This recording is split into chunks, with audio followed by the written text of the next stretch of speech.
First we are checking the continuity of red wire and red crocodile pin, which is for the VW coil.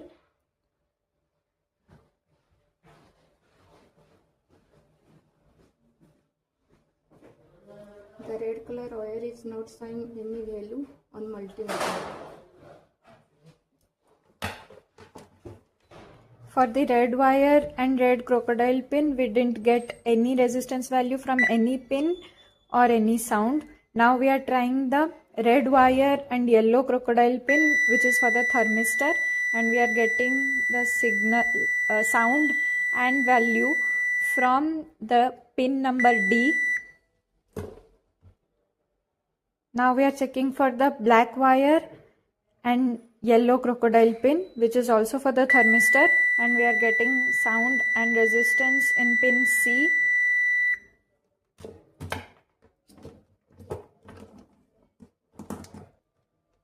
Lastly, this is the black wire and black crocodile pin, which is for the VW sensor, and we are getting the signal from pin A.